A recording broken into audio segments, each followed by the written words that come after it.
गुरु प्रदत्त भाव के अनुसार, संबंध के अनुसार जब सेवा की जाती है तो बहुत जल्दी वो सेवा सिद्ध हो जाती है, आराध्य देव बात करने लगते हैं। भक्त की हर बात को प्रभु सुन रहे। गोसाई जी ने कहा जाओ सब बहुओं को चूड़ी पहना दो, सुन रही ना श्री जी, इसीलिए चूड़ी पहनने गई।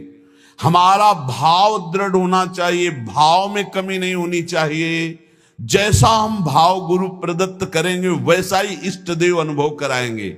जाकी रही भावना जैसी, प्रभु मूरत देखी तीन तैसी। एक अयोध्या में उमापति नाम के महापुरुष निवास करते थे। ये बहुत शास्त्रों के ज्ञाता और भजनानंदी महापुरुष थे। तो इनको अपने में भाव आता था कि मैं गुरु हूं राम लक्ष्मण भरत शत्रुघ्न का, ये मेरे पुत्र और शिष्य के समान है। तो ये जब मंदिर में जाते कनक भवन में, तो कनक बिहारी राम जी को ये माला खरीदते हो, पहन के जाते और अपना पहना हुआ माला देते कि राम जी को और लक्ष्मण जी को पहना दो, और सीता जी के लिए कहते कि आधा दरवाजा मोड़ दो, पर्दा कर दो, बहू है हमारी।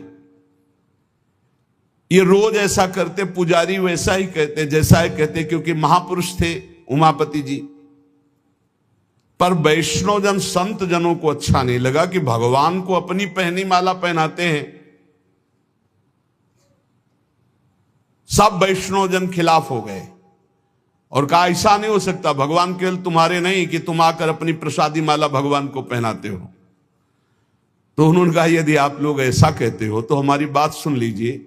गुरु के सामने शिष्य कभी अमनिया माला पहन ही नहीं सकता, और हमारे शिष्य हैं। बोले हम तुम्हारी इन बातों को नहीं मानते भावुकता की, लेकिन कल से आप ठाकुर जी को अपनी प्रसादी माला नहीं पहनाएंगे। वो अमनिया माला लेके आए 10 और कहा लो पहनाओ। तो जो राम जी के गले में डालते टूट के गिर जाती है, लक्ष्मण जी के गले में डालते टूट के गिर जाती है। 10 माला पहना दी, वो सब टूट के गिर गई। सब संत और वैष्णव खड़े देख, बोले देखा ये भला अमनिया पहन सकते हैं जब मैं इनका गुरु हूं। वशिष्ठ भाव से वो रहते। फिर उन्होंने माला मंगवाई और सामने माला पहनी और जे ही दी कि लो पहनाओ, वो माला टूटी रही, वो माला धारण हो गई। पंडित जी ने सब संतों से प्रार्थना की कि ठाकुर जी को जिस भाव से भजा जाता है ठाकुर जी वैसा ही व्यवहार करते हैं। आप अपने स्वामी के रूप में देखते हैं, लेकिन ये हमारे शिष्य हैं, हमारे पुत्र के समान हैं। क्योंकि मैं वशिष्ठ भाव से रहता हूं, इसलिए प्रभु मेरे भाव का पोषण कर रहे हैं, आप लोग अन्यथा ना समझिए।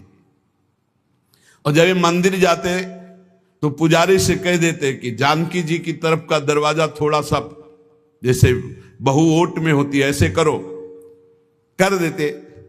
भावानुसार पुजारी जी जे ही देखते कि उमापति पंडित दर्शन करने आ रहे तो जानकी जी की तरफ दरवाजा कर देते या पर्दा कर देते। पुजारी जी विशेष सावधानी पूर्वक ऐसा करते। ये भी भक्तों को अच्छा नहीं लगा कि तुम ही अकेले थोड़ी दर्शन करते हो कि जानकी जी का, वो हमारी माता है, हमारे सर्वस्व हैं, आप ऐसा। तो एक दिन पर्दा नहीं किया। तो जे ही उमापति पंडित जी गए तो फटाक से आधा दरवाजा अपने आप बंद हो गया। सब आश्चर्यचकित हो गए, क्योंकि ऐसा कैसे। बस ये बात समझ लो, प्रभु भाव को बहुत पकड़ते हैं। भाव ही सबसे बड़ी वस्तु है। धड़ाक से दरवाजा बंद हो गया।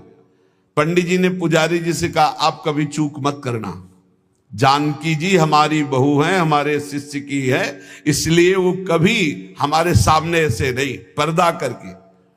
तो पुजारी ने और संतों ने जान लिया कि महामहिम भाव को प्राप्त महापुरुष है। सबने क्षमा मांगी। गोसाई जी स्वयं पद रचना करने में कुशल और गा करके ठाकुर जी को पद सुनाने में कुशल। अष्टयाम सेवा पद्धति से श्री श्रीनाथ जी की सेवा करते और 8 परम प्रवीण कीर्तनकार नियुक्त किए।